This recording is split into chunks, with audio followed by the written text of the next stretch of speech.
After walking around for what felt like days, Nafi stopped counting how many corridors she had crossed.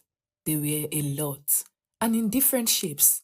Some curled like intestines, some echoed with her footstep 2 beats too late. Some tried to mimic familiar places. A school hallway, a grandmother's veranda, the hallway outside her first apartment. She knew the trick now. Recognition was bait, comfort was a trap. The only way forward was refusal. She no longer spoke aloud. Words had weight here.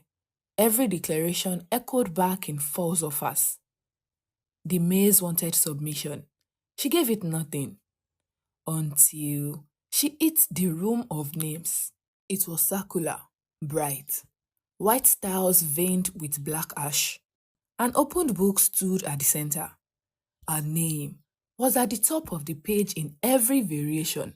Nafi, Satu, Fifi, Miss Diallo. The one who left, the one who stayed, the one who said no. Beside each variation was a fate. Activist, mother, patient, fugitive, martyr, minister, nobody. She turned the page. More names, more versions. Each one offered a thread, labeled like files, coded. This was a form of a selection room. She wasn't the first person who had stood here. She wouldn't be the last. Nafi stepped back, and the door slammed shut behind her. From the corner, a voice. You can't stall forever. She turned. Yakuba, but he was older now, maybe 15. His eyes were sunken with wisdom no child should have. You are adapting, he said. Most adults don't. They fold. Nafi studied him. What happens to them? They are fouled, lived, forgotten. I won't be, he nodded. Then the maze will push harder. He turned and gestured. The book closed on its own. The air thickened. Now, you choose, he said. Or it chooses for you. Why does it care? She snapped. Because free-floating identity disrupts the system. You are unfinished. That's dangerous. She stepped forward. Dangerous to who? The others. The walls shifted. Behind him, 5 children appeared, each holding a wrapped cloth. Their eyes were blank. Their movements were synchronized. Chosen. Nafi saw it in their stillness. These were not victims. They were enforcers. They were the maze's internal immune system, designed to cleanse contradictions. Yakuba raised his chin. You will pick or you will dissolve. I won't. You say that now.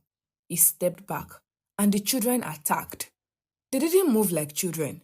They moved sharp, fast, deliberate. One aimed for her eyes. Another grabbed her wrist. One caught her ankle with a glowing thread.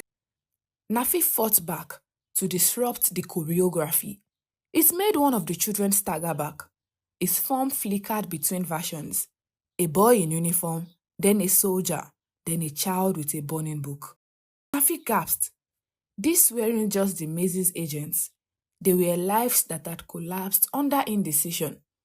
People who had let the maze choose for them too many times. Another charged her.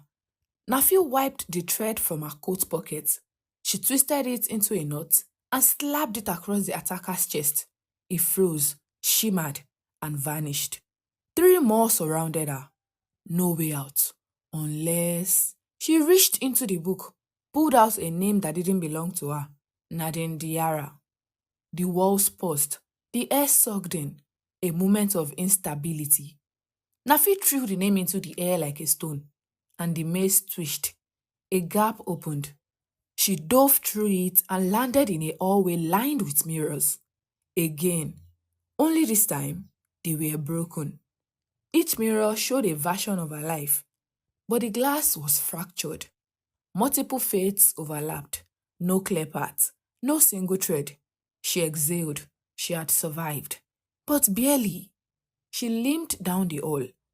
At the far end was a small wooden door. The first she had seen in this place made of anything human. She touched the handle. and understood everything at once. The maze didn't trap people by force, it trapped them with exhaustion. It wore them down until choosing anything felt safer than staying undefined. That was its trick and its weakness. Nafi turned back to the mirror. She looked like hell, sweating, bleeding, bruised, but still herself, still unfinished. And that finally was enough.